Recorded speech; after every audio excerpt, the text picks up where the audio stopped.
let's be clear. This deep dive is mainly for those of you who want to uncover what the Doppler effect really is. We are going to tackle the fundamental why does it even happen at the first place. We have all heard of the Doppler effect, that cool phenomena where the observed frequency of a wave changes due to the relative motion between the source of the wave and the observer. For such a profound concept, there's a surprisingly elegant formula. By the end of this video, you'll not only understand precisely where it comes from, but gain a much deeper intuition about the effect itself. Perhaps one of the most exciting and profound applications of Doppler effect is in astronomy. It acts as a cosmic speedometer, allowing us to discover and understand the motion of everything from nearby stars to the most distant galaxies. So let's step into our space lab. Imagine you're a space scientist operating a very powerful radio telescope designed to observe light coming in from a distant star, slowly moving away from you with a constant velocity v. Let us assume initially the star is at a distance d from your antenna. For simplicity, let's just take this distance to be equal to the wavelength of the light coming from the source star.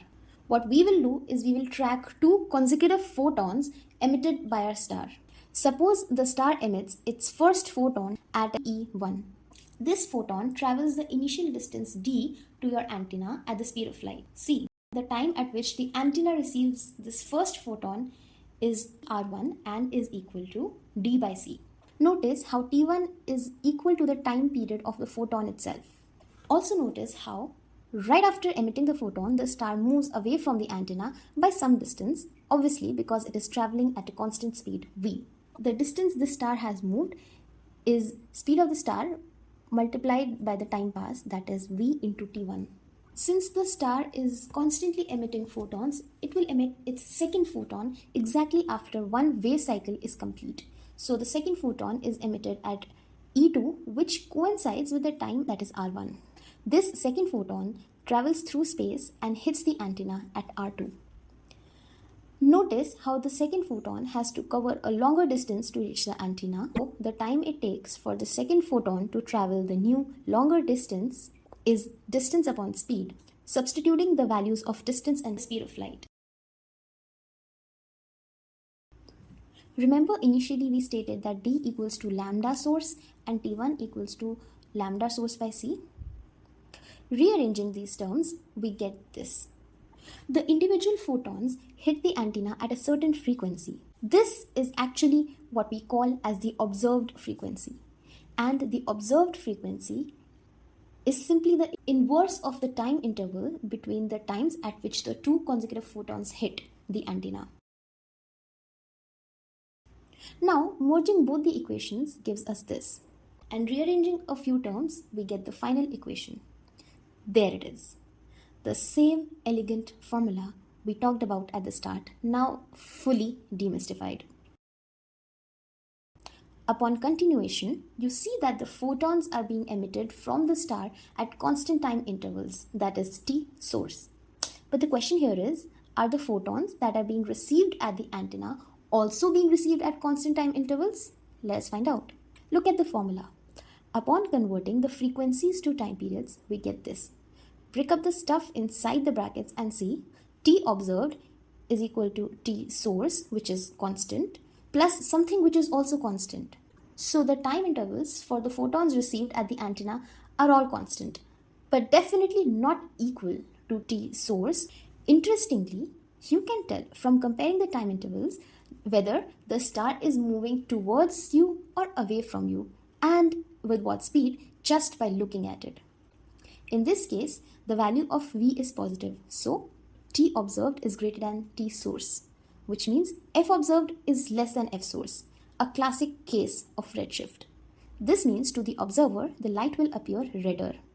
On the contrary, if the star is moving towards us, then v will be negative, t observed will be less than t source, and f observed will be greater than f source. This is a case of blue shift. And to the observer, the light coming from the star will appear bluer. So far, we have seen how the Doppler effect works when things move at everyday speeds. But, Light plays by a whole different set of rules when we crank up the speed of objects, especially close to the speed of light. And this neat formula which you are seeing sort of breaks down. Well, we can blame it on Einstein's theory of special relativity. Without going into much details, one thing which we can take away from this theory is that time itself starts to behave differently. This is known as time dilation. Just to explain you the effect of time dilation, suppose you have a friend who is moving away from you at 60% the speed of light. Each of you have the same kind of clock set to the exact same time. If you both observe your own clocks, they will tick at normal speed. But if you, the observer, looks at your clock and your friend's clock and compare at the same time, you will see that your friend's clock is ticking slower than yours. Suppose your friend is dancing on his own planet. To you, it would seem like he is dancing in slow motion. Now just replace your dancing friend with a star, a source of light, which is emitting photons. From your perspective, the source's clock is running slower. It will seem to you that the star is emitting photons in slow motion, which is basically nothing but slower frequency. This is where the frequency gets redshifted firstly.